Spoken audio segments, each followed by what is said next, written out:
아멘. 아멘.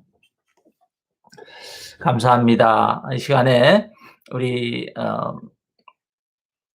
성경 말씀 같이 보겠습니다. 에스겔서 36장 22절로 32절입니다.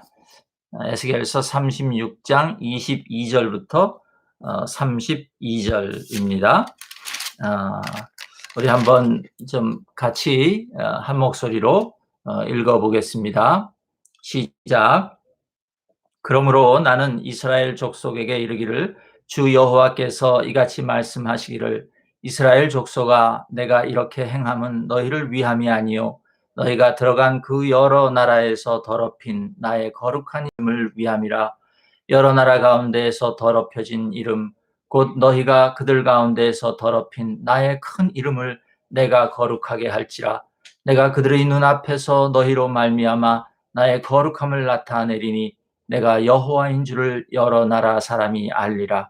주 여호와의 말씀이니라.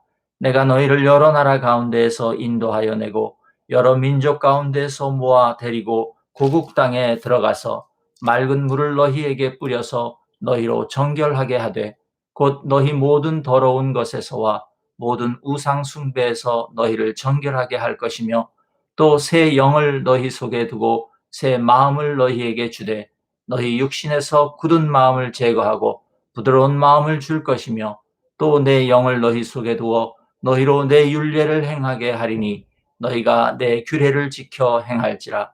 내가 너희 조상들에게 준 땅에서 너희가 거주하면서 내 백성이 되고 나는 너희 하나님이 되리라. 내가 너희를 모든 더러운 데에서 구원하고 곡식이 풍성하게 하여 기근이 너희에게 닥치지 아니하게 할 것이며 또 나무의 열매와 밭의 소산을 풍성하게 하여 너희가 다시는 기근의 욕을 여러 나라에게 당하지 아니하게 하리니 그때에 너희가 너희 악한 길과 너희 좋지 못한 행위를 기억하고 너희 모든 죄악과 가증한 일로 말미암아 스스로 밉게 보리라. 주 여호와의 말씀이니라. 내가 이렇게 행함은 너희를 위함이 아닌 줄을 너희가 알리라. 이스라엘 족속아 너희 행위로 말미암아 부끄러워하고 한탄할지어다. 아멘. 네, 제가 마이크를 좀 끼고 말씀을 나누겠습니다.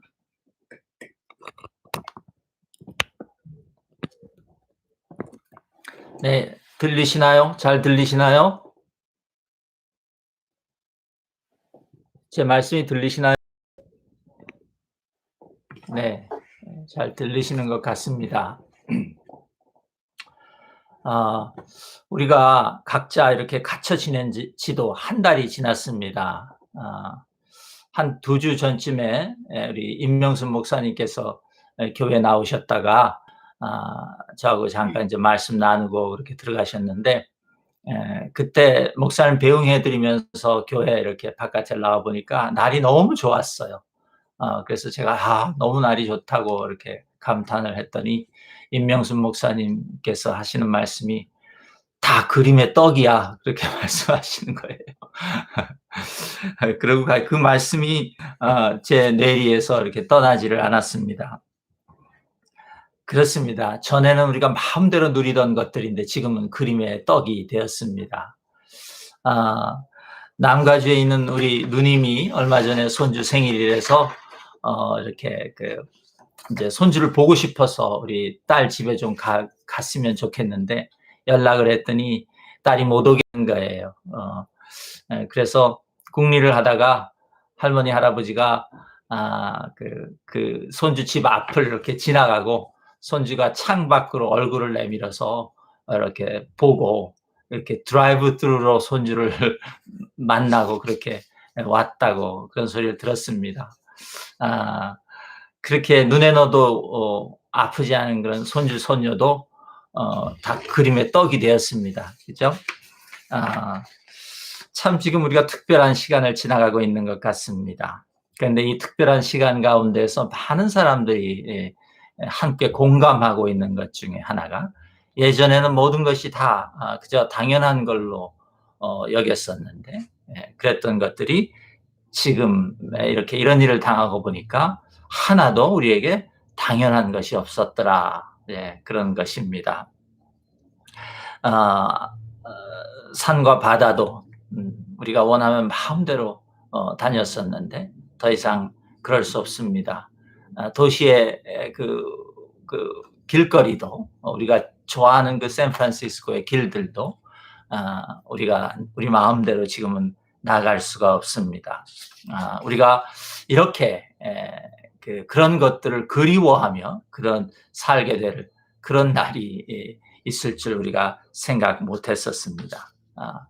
또 어떤 분들은 전에는 참 짜증이 나는 그런 일상이었는데 그 일상도 그렇게 짜증이 났던 일상도 지금은 그리워지는 그런 시간을 우리가 지나고 있는 것 같습니다.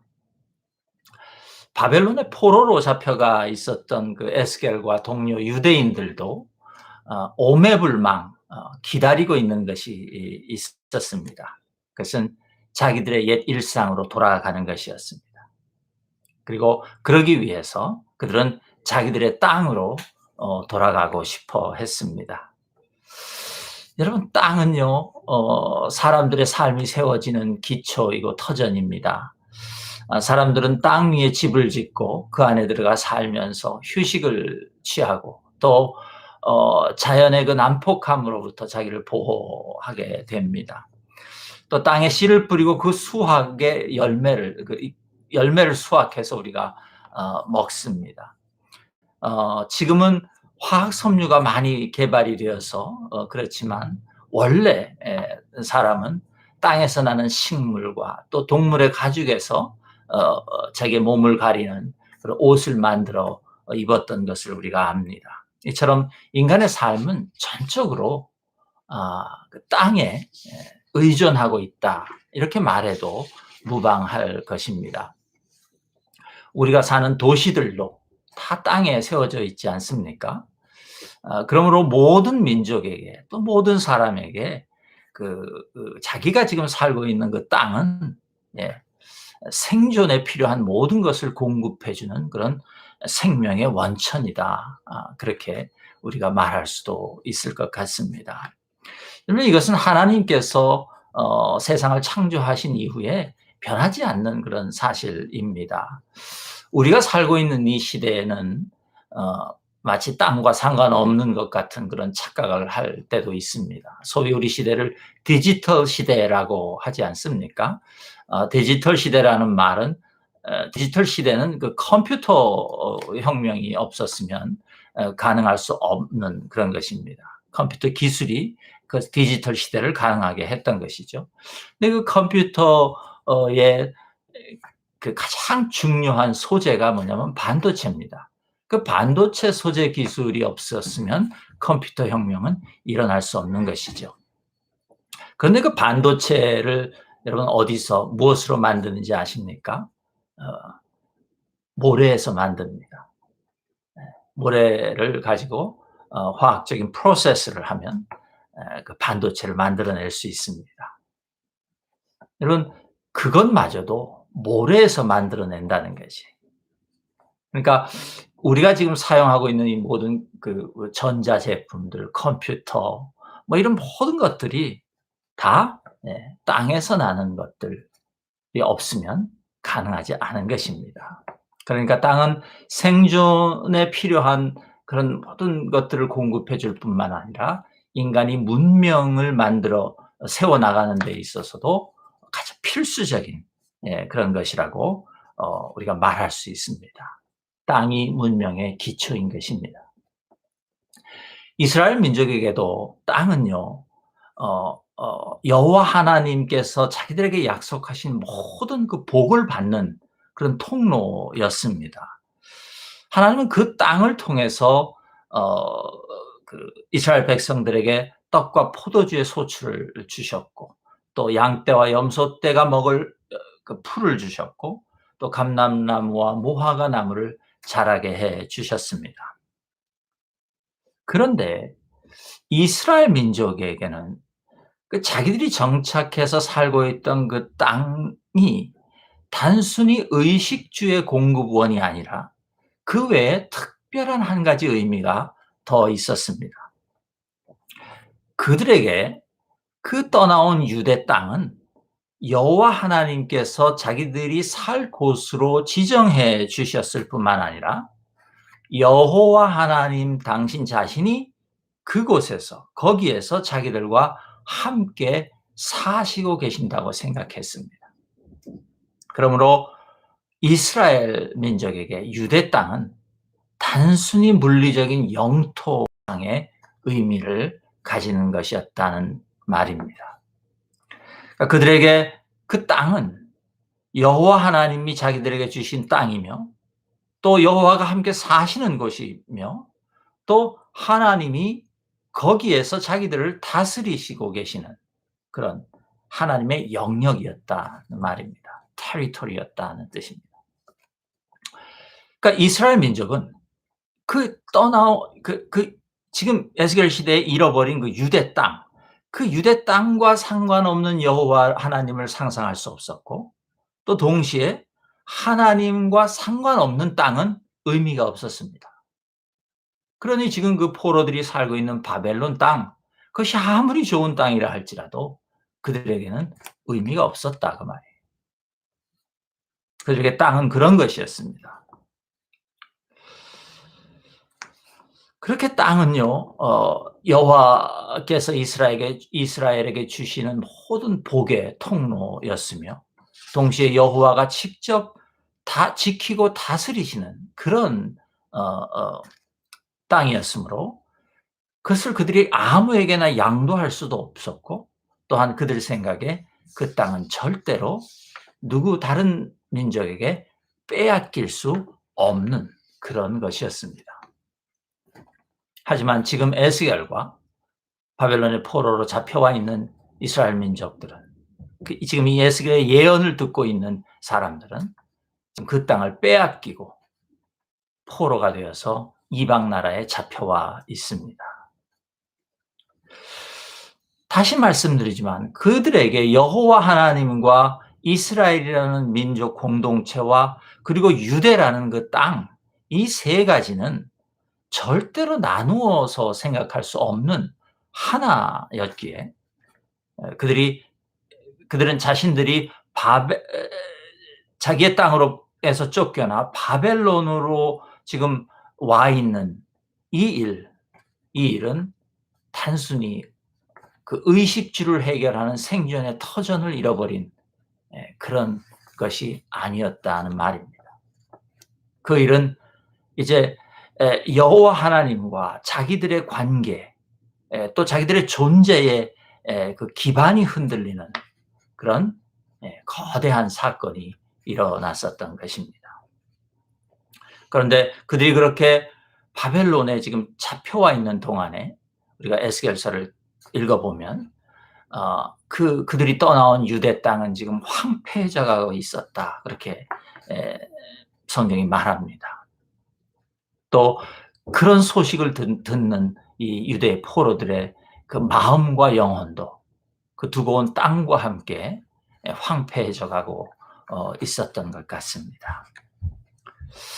여러분, 지금 우리의 모습이요. 지금 전 세계 지금 코로나 바이러스 때문에 힘들어하고 고통받는 우리 인류의 모습이 마치 이 땅을 빼앗긴 이스라엘 민족의 모습과 비슷한 것 같습니다. 수많은 사람들이 일터를 빼앗겼고 언제 다시 그 직장으로 돌아갈 수 있을지 장담하기가 힘듭니다. 가족들이나 사랑하는 사람들이 서로 방문하고 만나지도 못합니다. 마치 이스라엘이 예루살렘 성전을 빼앗겼던 것처럼 우리도 지금 예배당에 모여서 함께 예배드리는 그 기쁨을 빼앗기고 있습니다.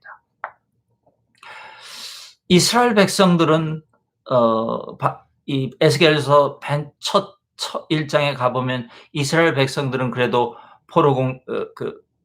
바벨론에서 자기들의 공동체를 만들어서 그발 강가에서 모여서 그렇게 살았던 것 같은데 지금 우리는 각자 집에서 서로 만나지도 못하고 있으니 이 유배 생활을 하고 있으니 어쩌면 우리 처지가 좀 더 슬픈 처지가 아닌가 그런 생각도 해봅니다. 여러분, 지금 우리도 영적으로 정신적으로 황폐해져 가고 있는 증거들이 나타나고 있습니다.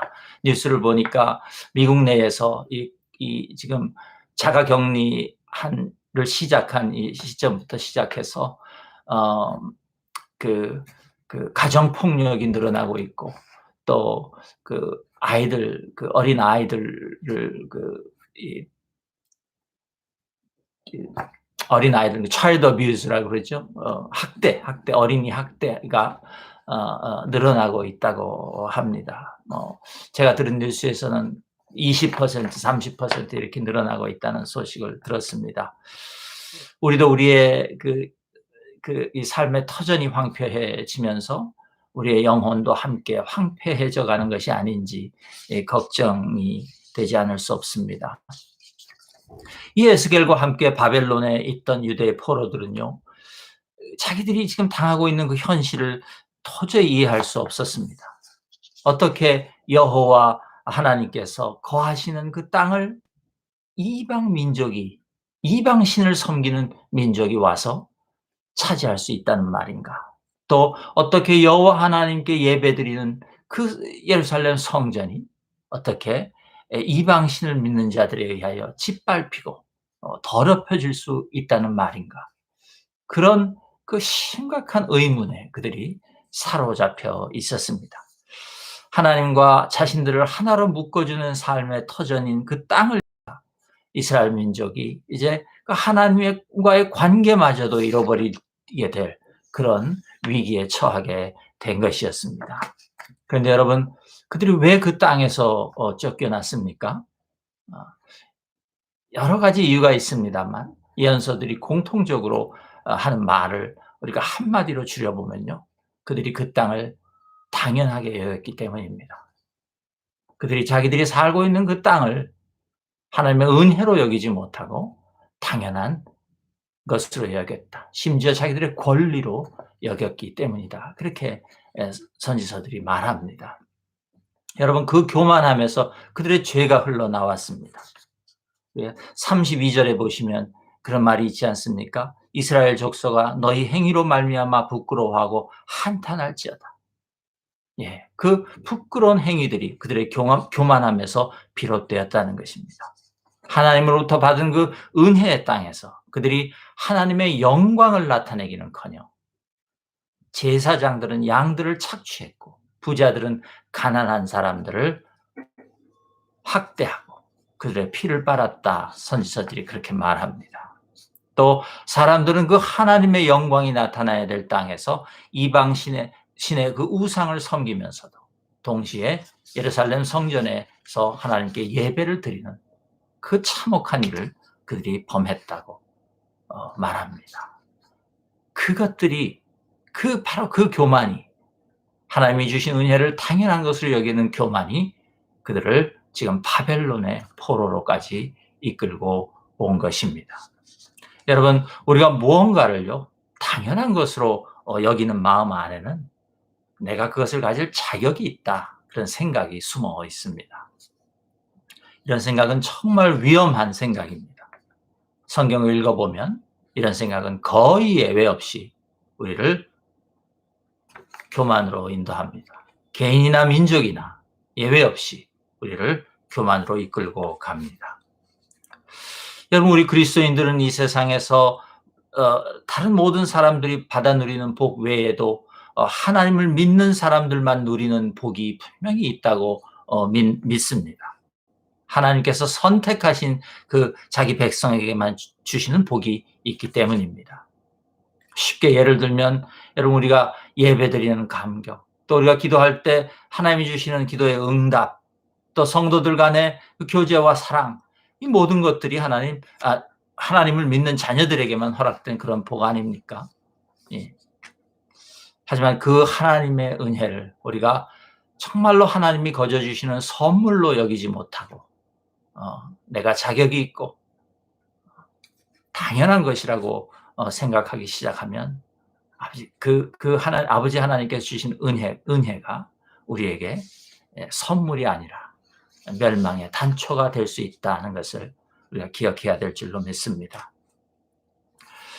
여러분, 어쩌면 우리도 이스라엘 민족이 그랬던 것처럼 너무 우리가 누리고 살던 것을 당연하게 여긴 것은 아닌가, 그런 생각을 말씀을 준비하며 해봅니다. 지금 우리가 겪고 있는 이 사태를 우리가 이제 하나님께서 그 우리 삶의 그 방식에 주시는 어떤 경고로 우리가 들을 수만 있다면, 오히려 이 코로나 바이러스 사태가 우리에게 더 좋은 일이 될 수도 있겠다, 그런 생각도 함께 해봅니다. 물론 이미 고통을 당하신 그런 모든 분들에게는 참으로 죄송한 말씀입니다. 요즘 저도 기다리는 것이 있습니다. 제가 제일 기다리는 것은 이제 다시 우리가 모여서 예배당에서 함께 예배드리는 것입니다. 그런데요, 아무리 뉴스를 제가 들어보아도 아직 제가 소망을 가질 만한 그런 소식이 전해오지 않습니다. 사람들 마음은 얼마나 간절한지 조그만 뉴스에도 사람들이 들뜨는 것을 제가 봅니다. 어디에서 백신이 개발이 완료되었다는 것도 아니고 이제 백신을 개발하기로 했다, 이런 소식만 들어도 막 사람들이 들뜨고 기대하고 그런 모습을 우리가 봅니다. 아마 지금처럼 모든 사람의, 온 지구상에 있는 모든 사람의 소망이 하나로 이렇게 모여져 있었던 적은 없지 않을까. 최소한 제 인생에는 없는 것 같습니다. 언제 우리가 이렇게 한 가지 소망으로 이렇게 이렇게 뭉쳐진 적이 있었는지 아마 없는 것 같습니다. 여러분, 그러나 여전히 우리에게는 소망이 없습니다. 정부는 더 이상 경제가 망가지는 것을 두고 볼 수 없으니까 원래 계획했던 대로 5월 안에는 경제를 다시 경제 활동을 다시 시작하고 싶은 그런 마음이 간절한 것 같습니다. 그러나 그렇게 자유로운 그 통행을 우리에게 허락한다고 해도 그것이 우리에게 궁극적인 해결책이 될 수 없다는 것을 누구나 다 압니다. 이 코로나 바이러스는 최소한 지금은 정부의 능력 안에 있지 않는 것이 분명합니다. 최소한 지금은 이 상황에 대해서 아무도 우리에게 마스터 플랜을 제공해 주지 못한다는 것이 너무도 분명합니다. 이 세상에는 그런 존재가 없는 것이 확실합니다. 여러분, 이 에스겔의 시대에도요, 그 땅과 하나님을 예배하던 성전을 빼앗긴 그 포로들에게 그 현실을 타개해 줄 지도자가 없었습니다. 아무도 없었습니다. 또 그 자기들이 당하고 있는 현실을 자기들이 이해할 수 있도록 설명을 제시해 주는 사람도 없었습니다. 또 자기들 앞에 그러면 과연 어떤 미래가 있을 것인지 그것을 제시해 주는 사람도 없었습니다. 다만 그들에게는 오직 선지자들의 예언이 있었을 뿐입니다. 하나님은 선지자들을 통해서 그들에게 땅을 회복시켜 주겠다, 너희들의 일상을 회복시켜 주겠다고 약속하십니다. 오늘 우리가 읽은 이 에스겔서도 그 에스겔을 통해서 주신 하나님의 그런 약속의 말씀입니다. 그들이 이제 그 포로 생활로부터 구원을 얻을 것이고 다시 자기들의 땅으로 돌아갈 것이라는 예언의 말씀을 주시는 것이, 이 36장 전체가 지금 그 예언의 말씀으로 채워져 있습니다.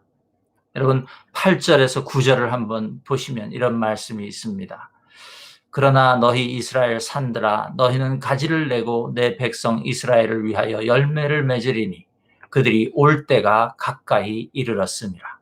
내가 돌이켜 너희와 함께하리. 사람이 너희를 갈고 심을 것이며. 여기서 너희는 땅입니다. 이스라엘의 땅, 유대 땅. 하나님께서 그 땅을 다시 회복시키실 것이고 또 흩어져 있던 이스라엘 백성들을 거기로 돌아오게 하시겠다고 약속하시는 것입니다.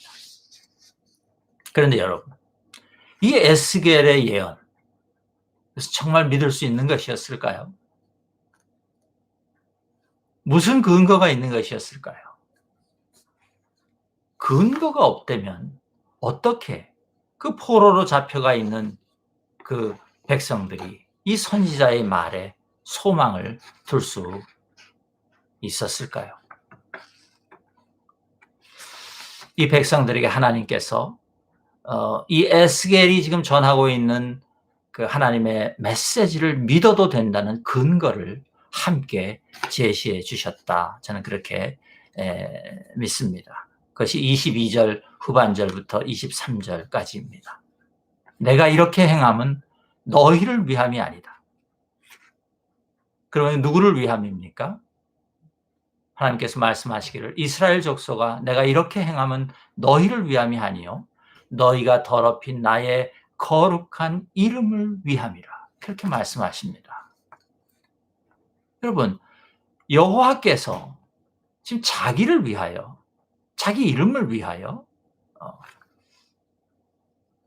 백성들을 구원하시는 일을 하시겠다 말씀하시는 것입니다. 처음 이 구절을 읽으면요, 좀 의아한 생각이 듭니다. 아니, 여호와 하나님께서 자기 백성들을 위해서가 아니라 어떻게 자기 이름을 위하여 이 일을 행하신다고 이렇게 말씀하시는가. 정말 냉정한 그런 구원에 대한 약속이니까 좋기는 한데 하나님이 참 냉정한 분이다 그런 생각이 들고 이기적인 분이다 이런 생각이 들 수 있는 표현입니다. 하나님이 정말 이 정도로 자기의 명예만 생각하고 구하는 그런 분이셨는가. 자기 백성에 대한 긍휼함이나 자비나 사랑 때문이 아니라 당신의 이름을 위하여 이스라엘을 구원해 주시겠다는 것이 아닙니까? 그런데 우리가 이 말씀을 처음부터 끝까지 자세히 읽어보면요, 그런 의미가 아닙니다. 여러분, 이 말씀을 에스겔로부터 전해 들었던 바벨론 포로의 입장에 대해서 한번 다시 이 말씀을 들어보기를 원합니다. 여러분, 그들은 이미 여호와에 대하여 그리고 여호와에게 자신들이 어떤 존재인지 그에 대하여 깊은 혼란과 상처 가운데 지금 살아가고 있습니다.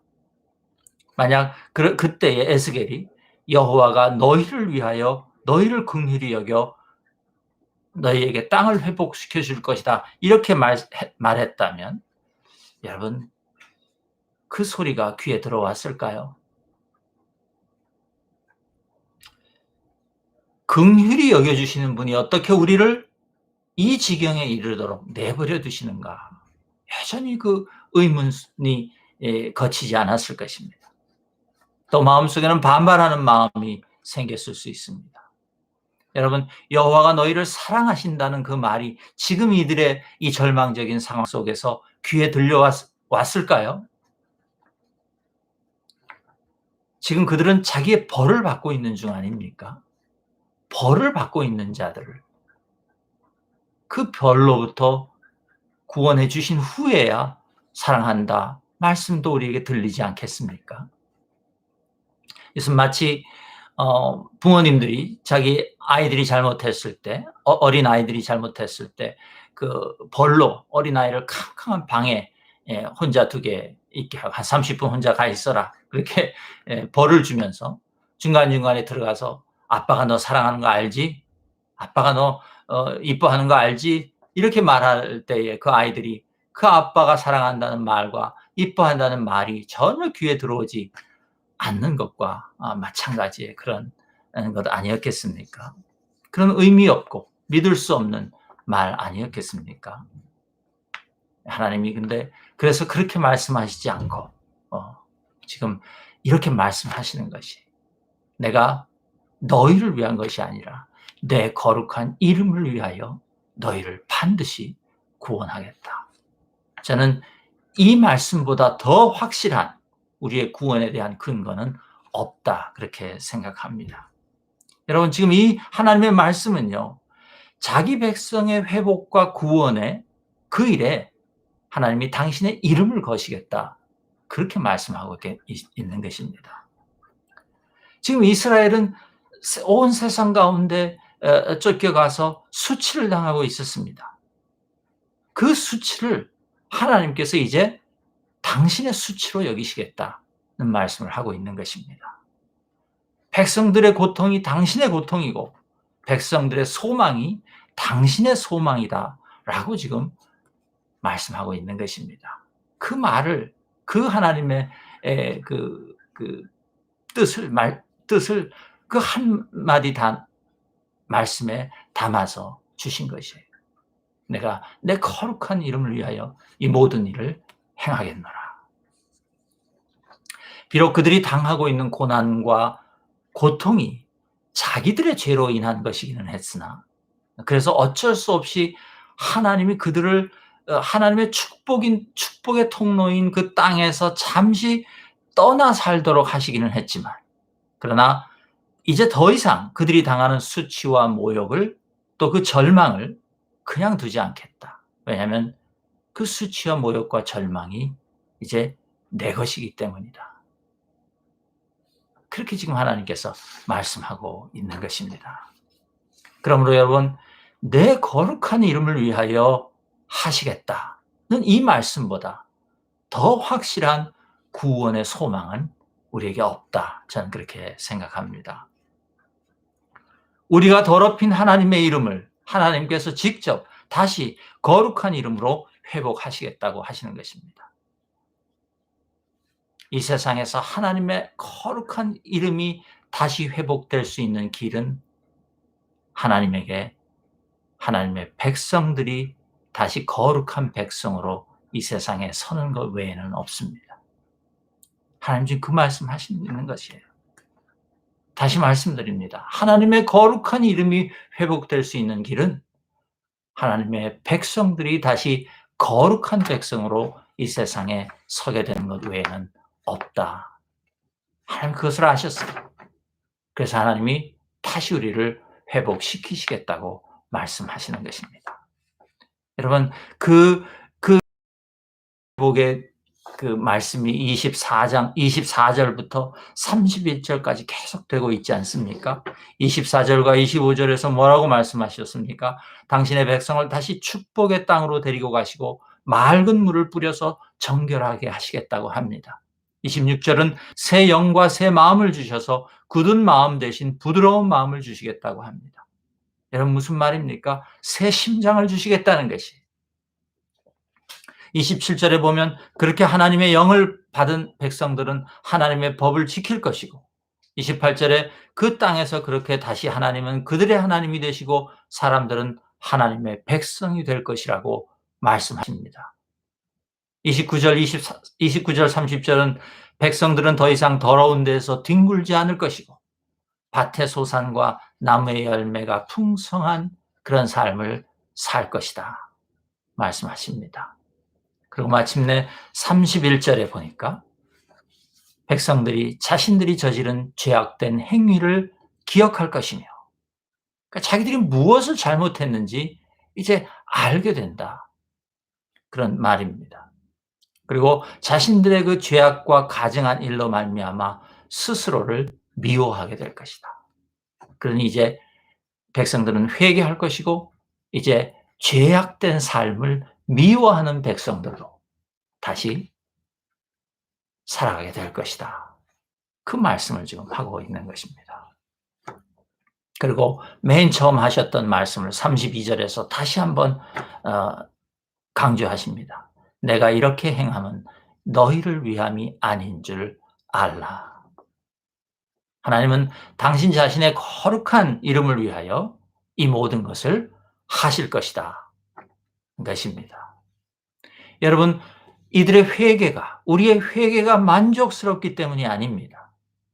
또 이스라엘 백성들의 행위가, 또 우리들의 행위가 거룩해졌기 때문이 아닙니다.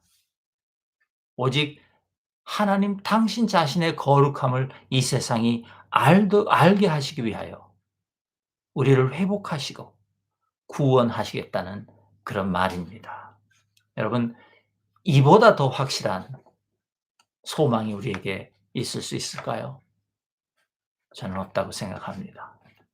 하나님은 반드시 당신의 영광을, 당신의 거룩하심을 우리의 일상의 삶을 통하여, 우리를 통하여 이 세상 가운데 나타내시겠다고 말씀하고 있는 것입니다.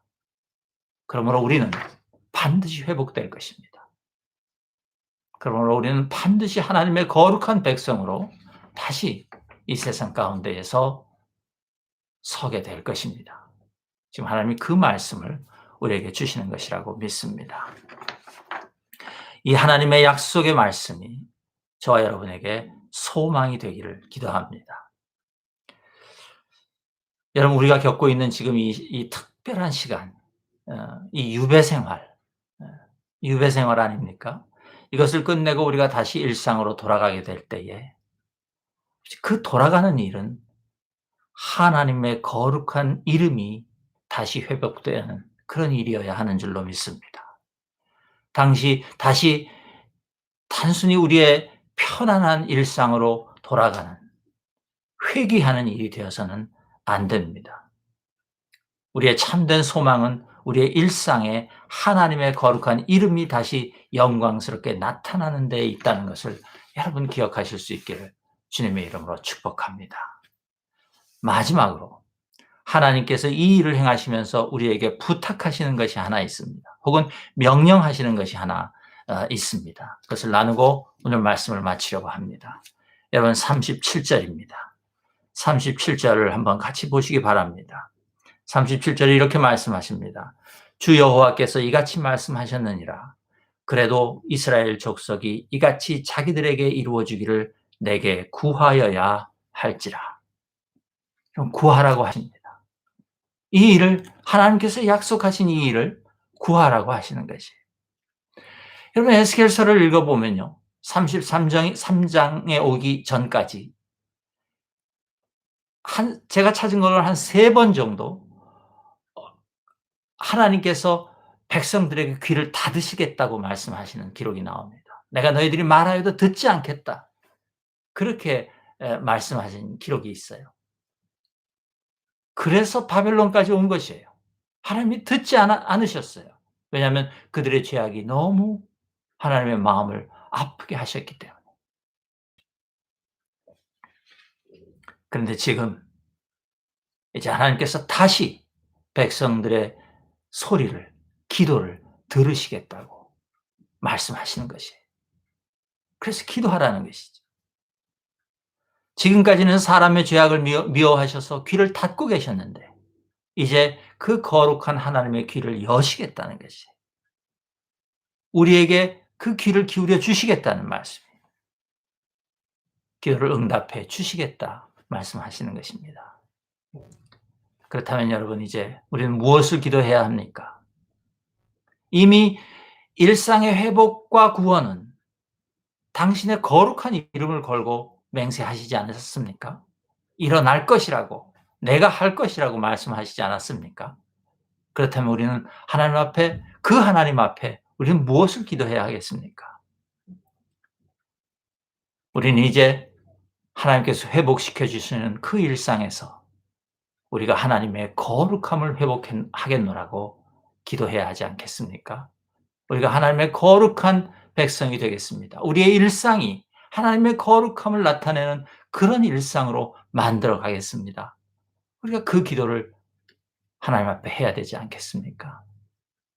그것을 허락해 달라고 주님 앞에 기도해야 하는 줄로 믿습니다. 여러분, 그것만이 우리가 영원히 하나님이 주신 축복의 땅으로 돌아가 그것을 누리며 살 수 있는 길이라고 저는 믿습니다.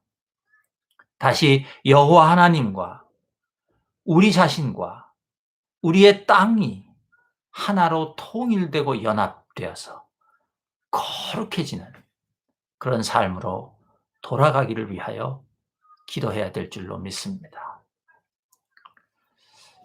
오늘 말씀을 통하여 우리에게 이 기도가 시작되기를 축복합니다. 그리고 그것이 우리의 소망이 되기를 축복합니다. 다시 한번 마지막으로 내가 내 거룩한 이름을 위하여 이 모든 것을 행할 것이다. 이 하나님의 말씀으로 오늘 말씀을 마치도록 하겠습니다. 함께 잠깐 기도하겠습니다. 하나님 감사합니다. 그렇습니다. 우리의 모든 고통과 절망과 고난은 우리의 죄악으로부터, 우리의 교만으로부터 비롯되었던 것을 하나님 우리가 기억합니다. 하나님 우리를 불쌍히 여겨주시고 또 긍휼히 여겨주실 뿐만 아니라 이제 우리가 당하는 이 모든 수치와 모욕과 이 고난을 하나님 당신의 것으로 하나님이 받으셔서 이제 더 이상 그것을 허락하지 않고 하나님의 거룩한 이름을 위하여 우리로부터 그 모든 것을 걷어가시겠다고 하시는 그 주님의 약속을 감사하고 또 믿음으로 붙잡습니다.